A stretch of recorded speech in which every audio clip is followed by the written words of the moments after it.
السلام عليكم ورحمة الله وبركاته. أهلا وسهلا بكم في حلقة جديدة مع قناة مستر إنو.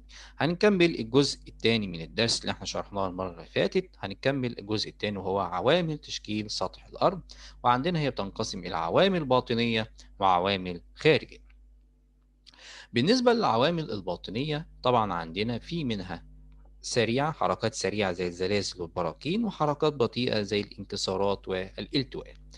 أما بالنسبة للزلازل هي عبارة عن هزات أرضية متتالية بتحدث في أجزاء معينة من القشرة الأرضية، وممكن تبقى قوية، ممكن تبقى ضعيفة، ممكن تبقى غير محسوسة.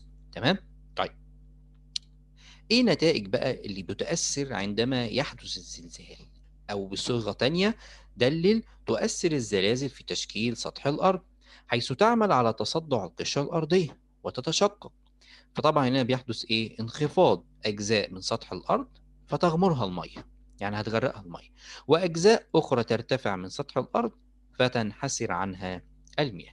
ده بالنسبه للزلزال. اما بالنسبه للبركان، هي عباره عن فتحات في القشره الارضيه تصل باطن الارض، طبعا بيبقى شديد الحراره بسطحها، فتندفع منها زي الصورة دي. بص، بيبقى المواد المنصهرة بقى اللي هي الأبخرة والغازات والرماد كله تحت الأرض هنا أهو، شايفينه في الصورة دي. بيروح مندفع طبعا من فتحة القشرة الأرضية ويروح منفجر بالشكل اللي احنا شايفينه في الصورة ده.